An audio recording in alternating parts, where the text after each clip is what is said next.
ገብረኄር ማለት የቃሉ ትርጉም ገብር ማለት ስራ፣ ሰራተኛ፣ አገልጋይ ማለት ሲሆን ኄር ማለት ደግሞ ቸር፣ መልካም፣ ታማኝ ማለት ነው። በስመ አብ ወወልድ መንፈስ ቅዱስ አሐዱ አምላክ አሜን። የዐቢይ ጾም 6ኛ መጠሪያ ሳምንቱ ገብረኄር ማለት ሲሆን በአጠቃላይ ታማኝ አገልጋይ ማለት ነው። በዚህም ሳምንት ስለ ገብረኄርና ስለ ገብረ ካይን ይታሰባል። ወይም ደግሞ ስለ ታማኝ አገልጋይና ስለ ክፉ አገልጋይ መክሊትም ይታሰባል። ባለ 5 መክሊት የተሰጠው ባለ 2 መክሊት የተሰጠውና 1 መክሊትም ስለተሰጠው ባለ መክሊቶች ከነሚስጥራቸው በሰፊው በማቴዎስ ወንጌል ምዕራፍ 25 ላይ ወደ ሌላ ሀገር የሚሄድ ሰው ባሮቹን ጠርቶ እንደሰጣቸው እንዲሁ ይነግረናል። ለእያንዳንዱ እንደ አቅሙ ለአንዱም 5 መክሊት፣ ለአንዱም 2፣ ለአንዱም 1 ሰጠና ወደ ሌላ ሀገር ወዲያውኑ ሄደ። 5 መክሊት የተቀበለውም ሄዶ ነገደበት፣ ሌላ 5 መክሊትንም አተረፈ። እንዲሁ ሌላ 2 መክሊት የተቀበለውም 2 መክሊትን አተረፈ። 1 የተቀበለው ግን ሄዶ ምድርን ቆፈረና የጌታውን ገንዘብ ቀበረው።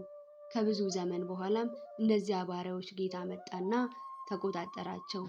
5 መክሊት የተቀበለውን ቀረበና ሌላ 5 መክሊት አስረክቦ ጌታ ሆይ 5 መክሊት ሰጥተኸኝ ነበር፣ እነሆ ሌላ 5 መክሊት አተረፍኩኝ አለው። ጌታውም መልካም አንተ በጎ ታማኝ ባሪያ፣ በጥቂቱ ታምነሃልና በብዙ ሾምሃለሁ፣ ወደ ጌታ ወደ ደስታ ግባ አለው። 2 መክሊት የተቀበለውም ደግሞ ቀርቦ ጌታ ሆይ 2 መክሊት ሰጥተኸኝ ነበር፣ እነሆ ሌላ 2 መክሊትን አተረፍኩኝ አለው። ጌታውም መልካም አንተ በጎ ታማኝ ባሪያ፣ በጥቂቱ ታምነሃልና እነሆ በብዙ ሾምሃለሁ፣ ወደ ጌታህ ደስታ ግባ አለው። 1 መክሊት የተቀበለው ደግሞ ቀርቦ ጌታ ሆይ ካልዘራህበት የምታጭድ ካልበተንክበትም የምትሰበስብ ክፉ ሰው መሆንህን አውቃለሁ። ፈራሁም፣ ሄጄ መክሊትህን በምድር ላይ ቀበርኩ፣ እነሆ መክሊትህን አለው። ጌታውም መልሶ እንዲህ አለው፣ አንተ ክፉና ሐኬተኛ ባሪያ፣ ካልዘራሁባት እንዳጭድ ካልበተንኩባትም እንድሰበስብ ታውቃለህን?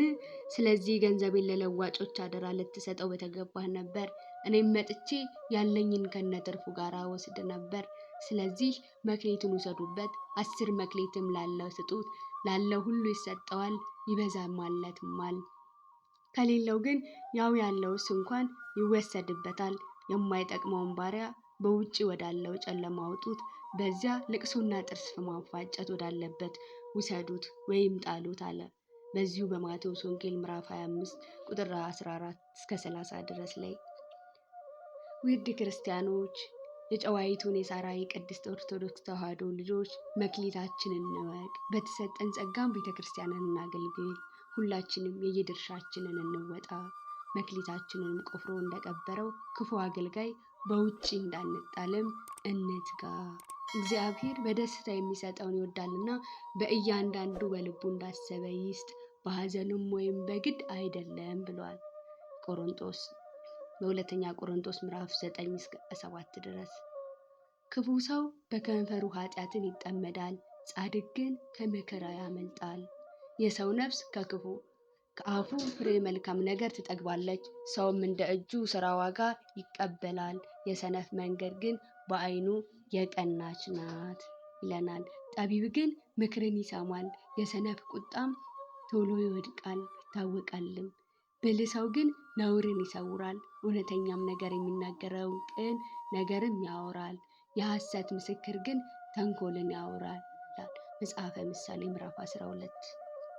ከሁሉ በሚያንሰው የታመነ በብዙ ደግሞ የታመነ ነው። ከሁሉ በሚያንስም የሚያምጽ በብዙ ደግሞ ያምጻል ይላል። እንዲሁ የጌታችን ወንጌል ሐዋርያው ሉቃስ እንደጻፈው። እንግዲያስ በአመፃ ገንዘብን ካልታመናችሁ እውነተኛውን ገንዘብ ማን አደራ ይሰጣችኋል?